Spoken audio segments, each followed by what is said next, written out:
formula to it. A very simple formula.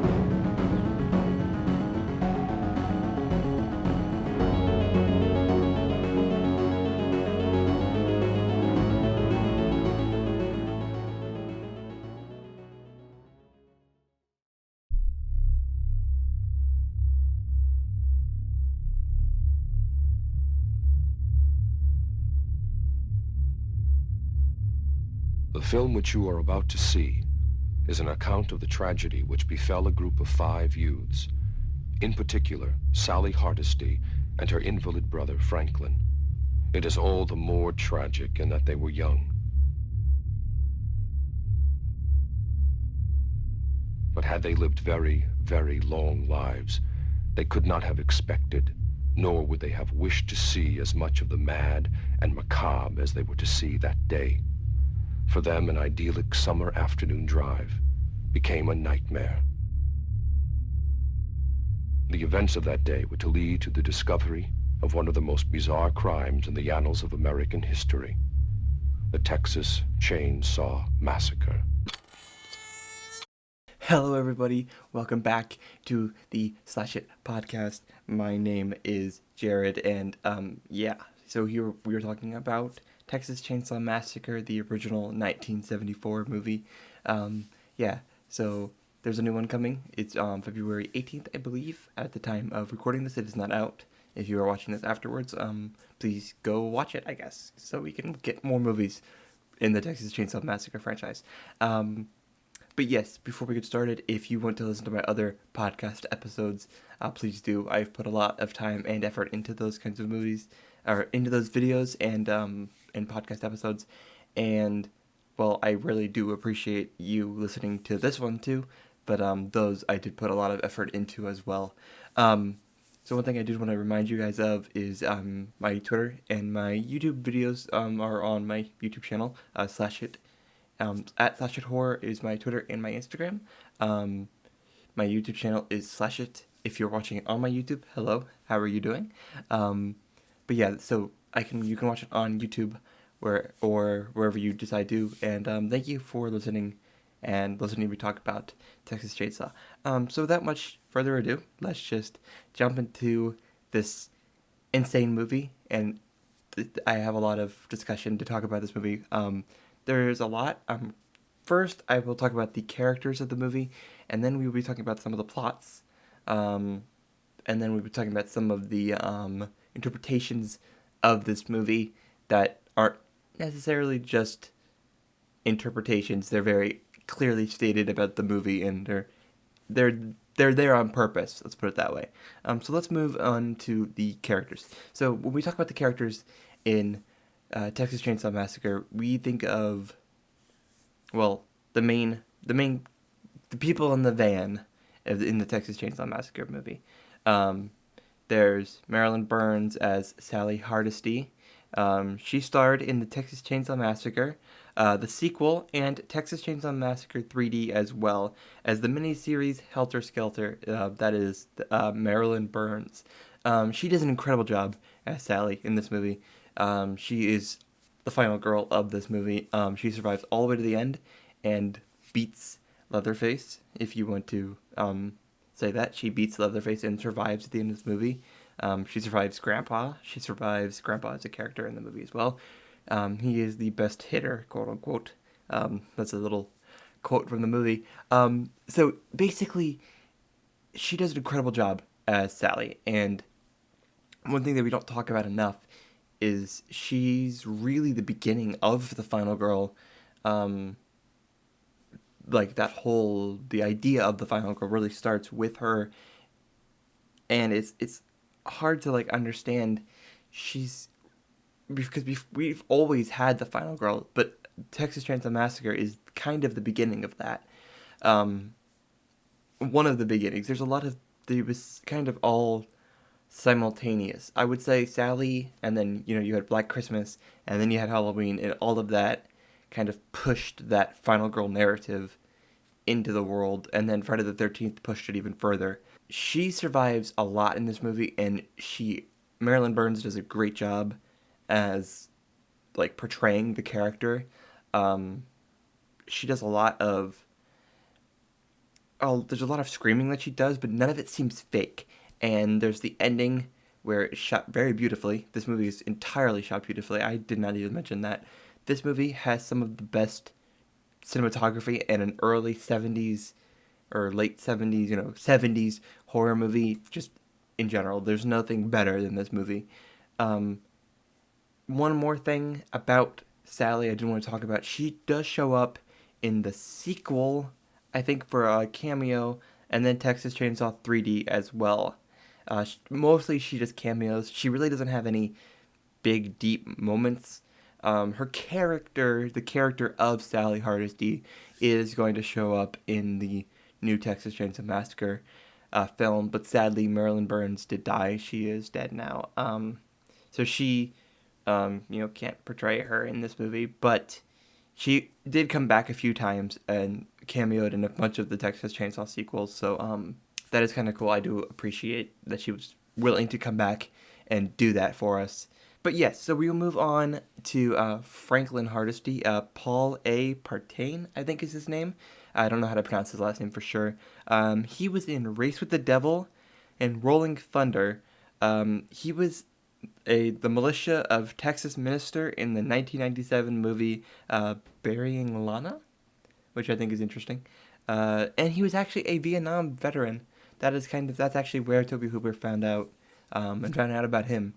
If you don't know, one of the major interpretations of this movie is it's a criticism of the Vietnam War, which it was happening very prominently at the time, 1974, shot during 1973. So yeah, he was a Vietnam vet that had just come back from the war, and it was actually said that he would be, he was actually cast by Toby Hooper as a way of making that happen. And by that, I mean by making the interpretation of Vietnam and how it affects this movie to actually be part of the making sure that was part of the interpretations of this film. So he does a great job as Franklin, in my opinion. He does one of the best performances of... He's the kind of character that he knows that bad things are happening, but he ultimately doesn't get away with it, I guess, is kind of how I would put it. He kind of makes sure that there's nothing really bad. Like, he knows bad things are happening, but he's also the causation of some of the bad things, because he brings up the idea of the slaughterhouse. And so the farm... So they go to their house at some point. We'll get into the plot in a little bit. But one thing that matters is he talks about the slaughterhouse, and it starts out with him messing with the he doesn't want the to bring the hitchhiker in. The hitchhiker is actually part of the... Okay, so in the Texas Chainsaw Massacre movie, the first one, they don't have a name, but in the second one, it is known as the Sawyer family. So I will be referencing the Sawyer family as Leatherface and his family. But he is actually part of the Sawyer family. That is something that a lot of people probably don't know unless you've seen the future movies that their names are Sawyer. At least in one timeline, that's their name. And he doesn't want to bring them in. But then ultimately they obviously end up bringing him in, and that's how we start out this whole movie. But they ultimately don't want to bring him in, and he doesn't want to bring them in either. But they do, and that's how everything begins. He does a good job. I like his reactions to when they get in the house, and there is skeletons, not skeletons, but bugs and cobwebs and all of those things everywhere, and he does not like the bones in the rooms. He's smart. He's a smart character. That's really all I have to say about him. We'll be moving on to Kirk. William Vale as Kirk. He starred in Poltergeist and Texas Chainsaw Massacre. There really isn't a lot of information about him, which I should find kind of interesting. Although he was in a few minor roles and also has a huge credit list as being a set decorator on more films than honestly you can even count. He does a good job as Kirk. He is the, if I am remembering correctly, he's the person who gets the sledgehammer to the head before Leatherface slams the door shut and on us. He squeals around. He flops around on the floor. That is Kirk. and that's him. He was the set decorator on a few different films. He was a set decorator on a Texas Chainsaw Massacre movie, and he starred in. I forget who he was in Poltergeist, but he was someone in Poltergeist, which is also directed by Toby Hooper, which is really cool because I mean Toby Hooper went from working on Texas Chainsaw Massacre, and then he got a job working and directing a movie that was produced by Steven Spielberg, or directed kind of by Steven Spielberg. I don't know. It's hard to explain, but he was credited on a movie with Steven Spielberg after he created the Texas Chainsaw. And I think that's amazing. I think that's incredible. So I wanted to move on a little bit because I find this next guy and how his career and his life turned, I find it really interesting. I'm going to mess up his last name. I just know that now. His name is Alan Danziger as Jerry. Jerry is the guy who drives the van in the movie. That's him. He is retired from acting. He doesn't act anymore. He runs a beef jerky company. And I think, I cannot remember the name off the top of my head. It's Old Jerry's Beef Jerky Company, I think is literally the name, which I find incredible that he runs a beef jerky company now. Like, that's what he does. That's his whole thing. That's everything he does. And I find that incredible. I love that. Yeah, he plays the driver in the film. There's not a lot to talk about with him, but I find that really interesting. And it's hard to, like, explain, but he does a great job at the subtleties needed to not make it feel very obvious that he's acting. Because this whole movie could have been really bad if everybody didn't know how to act. But he does a good job at making everything seem very casual, but also still moving the plot from A to B to C. So yes, I wanted to move on a little bit because I have this next character, Terry Mcminn as Pam. Pam was in a movie, she was in a movie in 2009, in 2012, and in one in 2021, and that's about as far as her career has gone. She hasn't been in many movies. She really hasn't started very much. She's played a few minor roles here and there, but her main role was in the Texas Chainsaw Massacre movie. She does a great job too. In my opinion, she is the one who gets strung up on the cattle hook in the kitchen. I think it was in the kitchen. I don't really actually know. I love her in this role.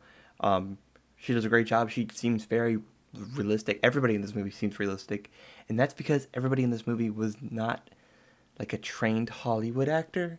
They were kind of like trying to be a Hollywood actor, so they all seemed really genuine with their fright. It's also because Conor Hansen did an incredible job as Leatherface. Sorry, we'll move on to him in a second here. But everybody that I just mentioned is the main cast, pretty much, of the movie. They all do a great job. I think that they do an incredible job, actually. They're some of the most important characters to this movie. There's a few side characters that I really haven't mentioned, but it's one of those things that, like, you can't really... You have to have such a perfect character, like, you have to have such a perfect set of actors in order to make a movie like this as scary as it needs to be. Because you could do this movie and not have strong actors the way that they are, and this movie would be all bad. It's like how, for example, it's another perfect example, really, in the Blair Witch Project. If you had bad actors in the Blair Witch Project, that movie wouldn't work because it's meant to be real. The same way that this movie is meant to be real. Like, these are events that have happened August 13th, 1973. That's what we're supposed to think. But we really can't know that for sure unless we can't get ourselves immersed in that, because we know we turned on the movie, and the only way that we can get immersed into it is if they immerse us into it. And I think that's something that's very missing from a lot of new horror movies is we need the nuanced performances of a lot of these characters and a lot of these actors now, not the over the top screaming, like yelling in our faces kind of murder, like acting. Sorry. So I wanted to talk about Gunnar Hansen. And Gunnar Hansen, as I mentioned earlier, played Leatherface. He has a long list of acting credits and credits that so I wanted to kind of just mention them to you, so that you can kind of get the whole view of what his career was like after Texas Chainsaw. So in 1974, he was Leatherface in Texas Chainsaw. 1977, he was in The Demon Lover. He was Professor Peckinpah. Don't know what that means. I've never seen that movie. A lot of these movies I've never seen, but a lot of them, I just wanted to kind of get them through to kind of explain everything. He was in a movie called Hollywood Chainsaw Hookers in 1988. So get that one through. 1977 to 1988. 1991, he was in a movie called Campfire Tales. He played Ralph. 1995, he was Mosquito in a movie called Mosquito. His character's name was Earl.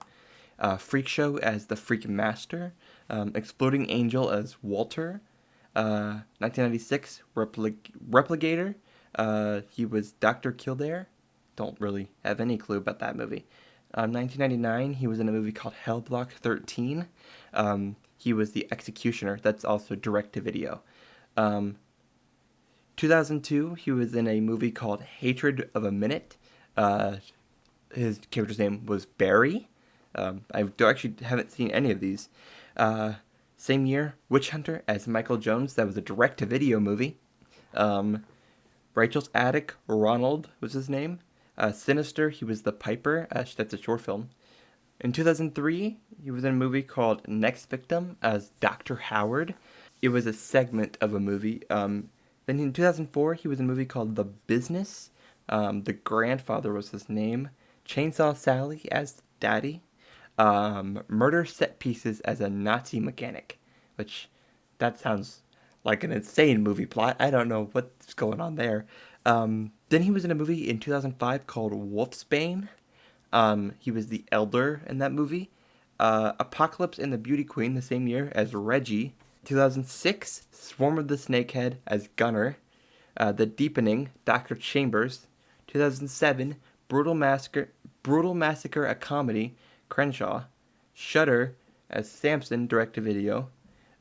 Gimme Skelter, Porter Sanford, 2007. 2009, One Ton Baby, Dr. Kurt Stevenson, or Severson. It came from, I can't pronounce that word, Trafalgar, something like that. He was Tex Ghoul in that movie. 2013, he was in Texas Chainsaw 3D. He was Boss Sawyer, and he was also Leatherface in the archival footage in that movie. And this was his final role before he died, sadly. He was able to make it back to work on another Texas Chainsaw Massacre movie before he died. He does have one post-death movie in 2017. Death House is the name of the movie. His name was Albert. But yeah, he got to cameo back in a Texas Chainsaw Massacre movie, and I think that was really cool. They got him back as the Boss Sawyer. He is in one of the like the Sawyer shootout kind of scenes. I'm really glad that he was able to make it back to film one of those movies again, and I think that's really important. And I'm sure that felt very nice for him to finally come back and play a part in a horror movie like that, the ones that he started almost. What would that have been? 30 years earlier? Something like that? About 30 years earlier? 40 years. Yeah, it would have been about 40 years earlier. Is when he would have been shooting the original Leatherface Texas Chainsaw Massacre movie. And he also starred in a lot of documentaries about the Texas Chainsaw Massacre. He was in one in 1984, 2000, 2001, and then 2006, I think. And so that's Gunnar Hansen. He's an incredible human being. He was very nice. Everyone always described him as a very nice person, like just like a big teddy bear, and I can kind of feel that from a lot of the behind the scenes footage and the documentaries that he was in. I do greatly appreciate the fact that he has the love and the admiration of the people who worked with him. Same goes with Toby Hooper. They all listed Toby Hooper as an incredible, passionate, like hard worker. Sadly, Toby Hooper is not with us anymore, but he did an incredible job. Both of them did in the Texas Chainsaw Massacre, and I think that it's great testament to what they stood for. So we're moving on to Edwin Neal as the Hitchhiker. I wanted to talk about him because he was in a few different things. He was in the Texas Chainsaw Massacre. His name is Nubbins in this movie. I did not know that. He was in My Two Loves as the Telephone Man. He was in Future Kill, 1985 as Splatter. Good Girl, Bad Girl as Nolan. JFK, 1991 as Mercer. My Boyfriend's Back, 1993, Big Chuck's Henchman. Mr. Hell in 2001 as Fremont. Holy Hell in 2005 as Bolton. Satan's Playground in 2006 as a boy. Shudder, he was Francis. Dropping Evil, he was President Strode, which is really funny considering Laurie Strode. Bone Boys, he was Freddy. And The Best Laid Plans in 2019, he was Jim, if you've seen that movie. So I wanted to talk about one thing real quick. Jim C Dao as the cook. He was in 1962, he was in Who's Afraid of Virginia Woolf. And then he actually directed that movie. And then he was Drayton Sawyer in 1974's The Texas Chainsaw Massacre. And then he was in the second one. And then he was in a documentary about the movie. He was in The American Nightmare, where he starred as himself. And then in 2006, he was in the same documentary with Gunnar Hansen, Flesh Wounds, 7 Stories of the Saw. Then he was in the Fearmakers collection as himself. I don't know what that is, but he was in that in 2007. And then sadly, he also has passed away. A lot of the people in this movie have sadly passed away, but it's a good testament to show that, like, well, they have stood the test of time and they've lived past themselves. John Dugan, as Grandpa Sawyer. He was only like 19 when they filmed him as the grandpa in this movie. He was in the Texas Chainsaw Massacre in 1974, and then in 1994 he was in The Next Generation of the Texas Chainsaw Massacre. And then he was in Shudder. He was Wilkes. Then he was in Texas Chainsaw 3D as Grandpa Sawyer. He got to replay the role. And that's it. And that's pretty much all that he was in. But there's a few other ones in there, but those are the big names, big things of note. I wanted to mention this because I had no clue. John Laraquette as the narrator of the movie. He has been in more than I could possibly name here.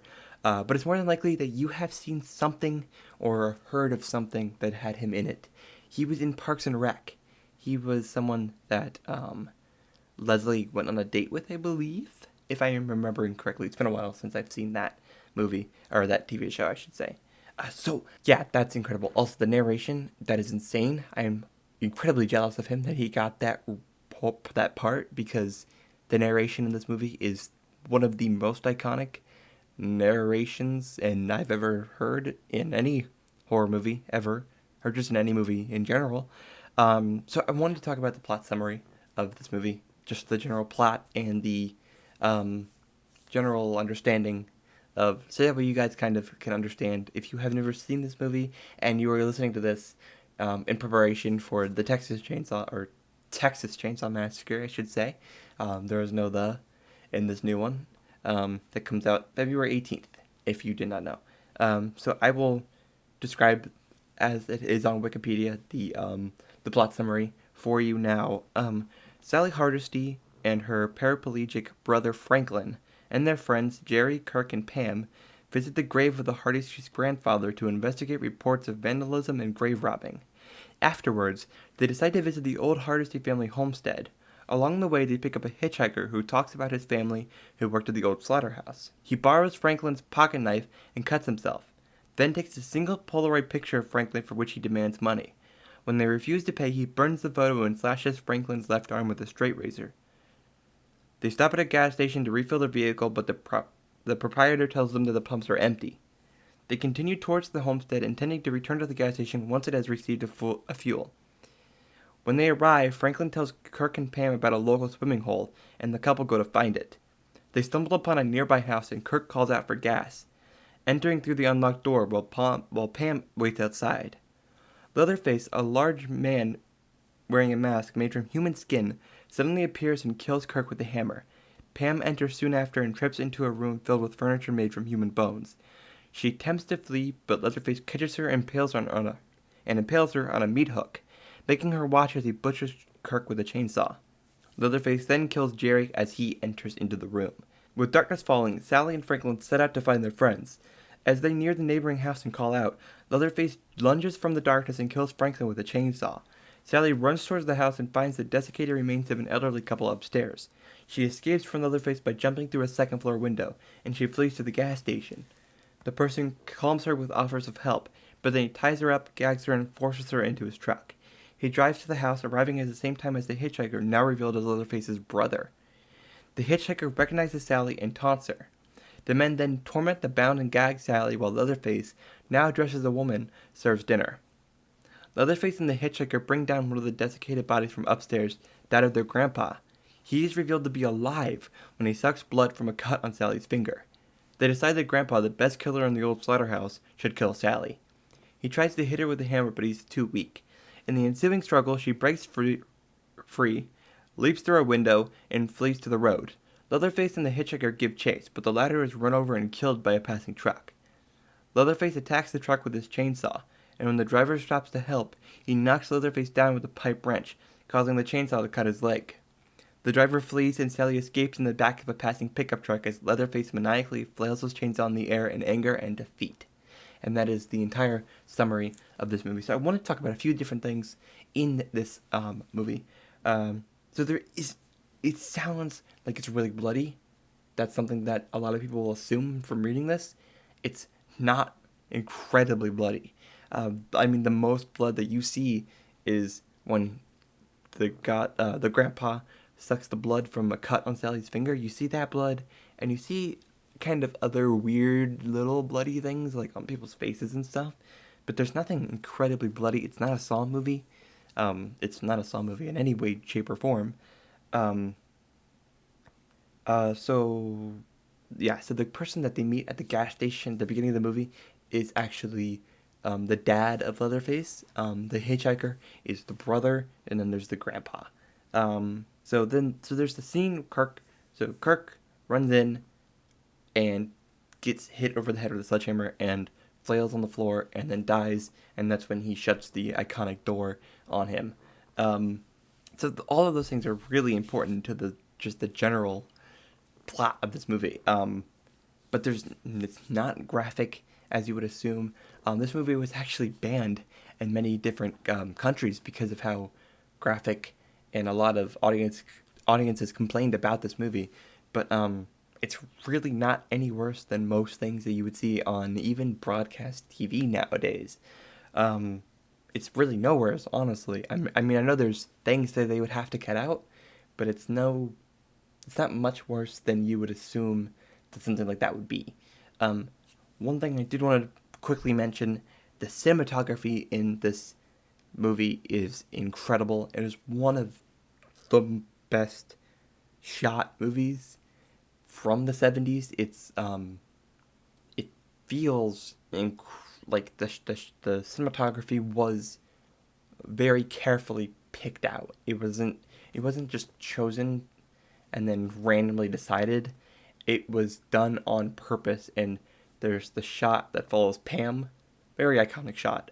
There's the the shooting at the very end of the movie, where it's Leatherface flailing around his chainsaw, that is one of the most intense and one of the most beautiful shots in horror history. One more great shot is the shots of the house before anything happens there.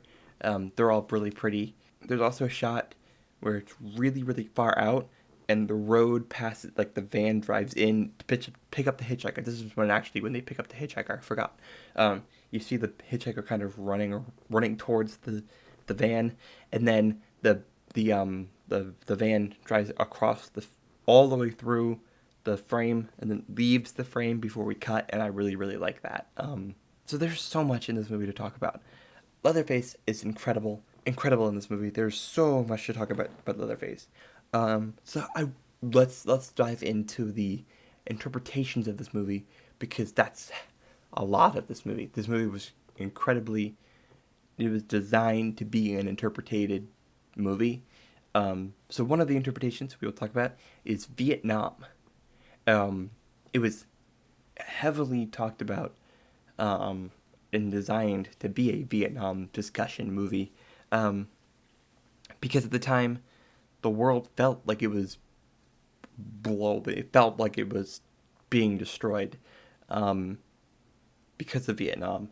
And at the time there was actually in almost all of America, there was actually a fuel shortage. So the gas station being out of fuel was just kind of designed as a way of explaining that. It felt like, if it felt weird, it's because all of America was actually under a fuel shortage at the time. And that kind of explains, because Toby Hooper at the time felt like, I guess I'm interpreting this the way that I think, but I think he felt that because there was no fuel and they were also spending the money to go and fight in Vietnam, that the money was not being spent in the correct way it should have been. It was rather being spent on something kind of like not needed, like Vietnam, or he really shouldn't have been in Vietnam. And I feel like a lot of that can be explained through that. Franklin he wasn't cast because he was a Vietnam vet, but they found out that he was a Vietnam vet, and then they cast him right after. Another one to talk about. This is a very kind of... So, let's talk about this. This is a pro-vegan movie entirely. This movie shows and discusses the true, feelings about being vegan, and how the animal, how the meat processing plants and all those kinds of things really work in the real world. It's heavily discussed. It's obvious when you think about it. Everything in this movie is discussing that. Toby Hooper actually went vegan for a few years after he was done on the set of this movie, because of everything that they had to go through and everything that he studied to explore that side of this movie. He was vegan for 5 years or something like that. They talk about the slaughterhouse, and Franklin goes heavy into explaining how they would hit you over the head with a sledgehammer. And guess what about the sledgehammer? That sledgehammer is the first thing that Leatherface kills anyone with, is the sledgehammer. And I think that's incredible. And there's bones of animals hanging all over the place. There's meat hanging all over the place. Pam literally gets hung up on a meat hook. And then at the end, she jumps out of a freezer to jump scare you. It's all done on purpose, and I think a lot of people don't understand that. This is all done on purpose. This is a pro-vegan movie, and it's all kind of... It's hard to explain.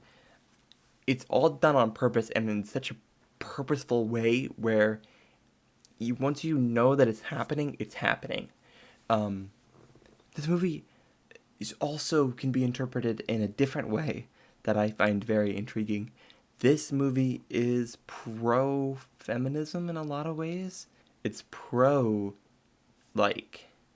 it's pro, like, it's anti the nuclear family in a lot of ways, and those kinds of misogynistic kind of views of how women should be. I mean, there's scenes with Leatherface in where like he's dressed up as a woman, and he's like forced to go into the kitchen, and by the other members of the Sawyer family, the dad, the brother, and grandpa. And I think that's one of the most important to like views of this movie, is the kind of views of the way that works. They show it in a way where it is designed to feel uncomfortable, and we are put in this movie Leatherface's shoes, but the shoes of a woman. There is no Leatherface was given the role of the woman. There is no mother, so Leatherface was given that role to be the woman, and that is also where a lot of the transgender interpretations of this movie come from. Is Leatherface was given that role. He was given the womanly role. He dresses up as a woman. The whole final act of the movie, he is a woman, and I think that's one of those things where you view it in a modern context, and the movie is showing you a lot of insights into how Toby Hooper viewed, even whether he was thinking about it consciously or not. It shows a lot about how he was viewing America at the time, and America was changing rapidly in the 1970s. I mean, the 70s would enter into, you were just getting off the 1969, the year of love, and then you hit the Charles Mansons and all of those things. I'm not going to discuss those. And so this was only 3 or 4 years later. Charles Manson was still being on trial, like he was still in jail. So all of these things were just engulfed in this time period, and not only that, but the world was changing politically. Richard Nixon was still a thing. And then in a few years, Ronald Reagan would dominate the 80s. And Toby Hooper was very anti Ronald Reagan's viewpoints. I'm not getting political myself. I'm just discussing the politics of the movie. And a lot of those things are really important to understand when you view this movie, that if you think something is political, it probably was, because he wrote the movie to be designed to be interpreted in many different ways. And you can also apply your own interpretations of the movie into the movie. This is one of the greatest horror movies that is designed. Like, this movie is not only a slasher movie, but it's also quote-unquote elevated horror. It is a movie where you can apply the thought process and the deeper messaging into the film if you decide you want to do that. And if you don't, it's Leatherface killing people with a chainsaw. That's what this movie is. And you can apply many different things about this movie depending on how you view it and how you want to view it. And I advise you to view it in many different ways. Another really cool way of interpreting it is, this is a way that actually Toby Hooper got really involved in astrology. And Pam, earlier on in the movie, talks about how Saturn is in retrograde. And he actually dived into astrology and implied a lot of full sun and full moon and all of those kinds of things into the movie. And you can interpret it in a lot of different ways, about what it actually means to be in, like, what it actually means, and does astrology actually connect to real life. He's asking, okay, is it just a way that we interpret ourselves, and does it actually have any bad juju on our lives? I think there's many different ways that you can interpret it, and I think there's a lot of ways that you need to interpret it to understand how great this movie really is, and I think there's a lot of ways that you can do that.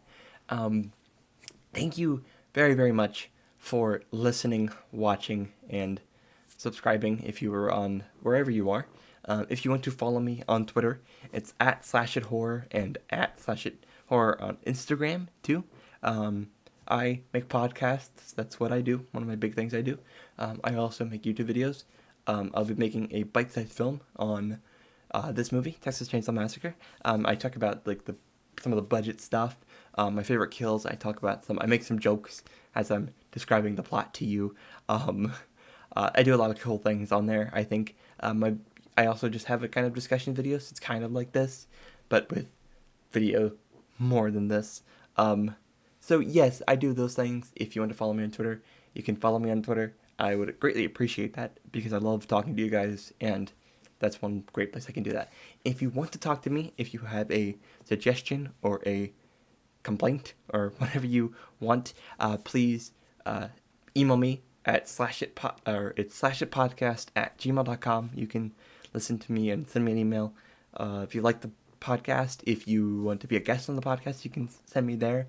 If you have any other kinds of like business opportunities or whatever, you can send me there. If you want to just say do you like the podcast, you can do that. Whatever you have, you want me to talk about a specific movie that you really enjoy, go ahead and send that to me at the podcast email, slashitpodcast@gmail.com. Yes, so that is it for this podcast. Thank you so much if you do decide to listen to this. I do think that you guys should like this. Let me know if you guys do. I can do, especially, do you guys like the length of this? If you do, make sure you leave a comment or go to my Twitter account and tell me that you like how long I go in this and how in depth. I'm not sure. I'm trying to get a general vibe of how long I should make these. None of it's forced. I'm never going to make a forced length, but I want to know how long I should talk about these kind of things because I could go on for hours. But yeah, thank you for listening, watching, and subscribing. And like always, remember, treat every day like it's Halloween.